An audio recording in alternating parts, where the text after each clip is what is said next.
আসসালামু আলাইকুম, কেমন আছেন সবাই?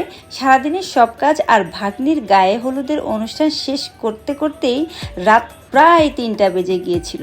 কিন্তু কাজ তখন শেষ হয়নি, কারণ জামাইয়ের বাড়িতে নিয়ে যাওয়ার জন্য বাকি ছিল সব ডালা সাজানো। তো আর দেরি না করে আমরা সবাই আবারও কাজে নেমে পড়লাম। আজকের ব্লগে দেখবেন সেই পুরো যাত্রাটা। তো চলুন শুরু করা যাক।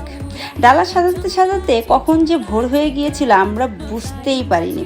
এদিকে কোনেও তখনও পর্যন্ত নিজের কাজ নিয়ে ব্যস্ত ছিল, কারণ অনেক ডালা ছিল। কোনটা কোথায় কোন ডালায় সাজাতে হবে এইটা কোনে আমাদেরকে বলে বলে দিচ্ছিল। পাশাপাশি আমরা আমাদের মতো কাজ চালিয়ে যাচ্ছিলাম। তো এই কাজগুলো করতে করতে ভোর হয়ে যায়। তো ভোরের দিকে আমরা একটু বিশ্রাম করে নিই।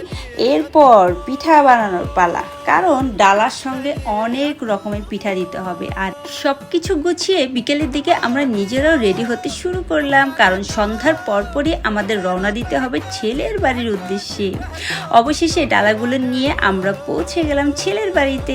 এক এক করে আমরা ভিতরে যাচ্ছিলাম, আর একটা অন্যরকম ফিলিংস কাজ করছিল।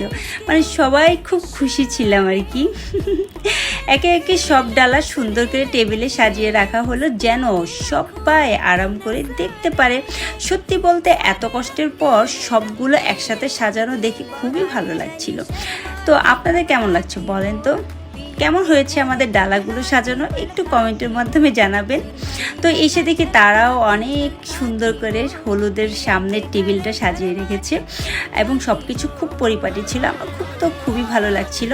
এরপর আমাদের শরবত, আম আর মিষ্টি দিয়ে খুব সুন্দরভাবে ওয়েলকাম করা হলো। আমি, আমার যা, ননদ, আমার ভাগ্নি সবাইকে নিয়ে আমরা খুব মজা করছিলাম, এবং চিয়ার্স করে আমরা শরবত খাচ্ছিলাম। মানে একটা ভাব নিচ্ছিলাম, এই আর কি, বিয়ে বাড়িতে আসছি বলে কথা। যদিও আজ প্রচণ্ড গরম পড়েছে, হালকা একটু ঠান্ডা হলে হয়তো এত সুন্দর প্রোগ্রামটা আমরা আর একটু ভালোভাবে এনজয় করতে পারতাম।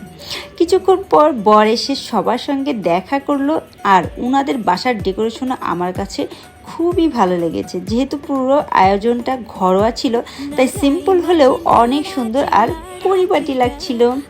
বিশেষ করে টেবিল সাজানোর আইডিয়াটাও কিন্তু আমার কাছে বেশ ইউনিক লেগেছে। আর এই দেখেন আমার কাণ্ড, ছোট বাচ্চা দেখলে আমাকে তো কোলে নিতেই হবে, দুষ্টুমি করতেই হবে, এটা তো আমার একটা স্বভাব। এরপর শুরু হলো আজকের মূল আয়োজন। বরকে একে একে সবাই হলুদ পরিয়ে দিলাম। পুরো মুহূর্তটাই ছিল অনেক আনন্দ আর হাসি খুশিতে ভরা।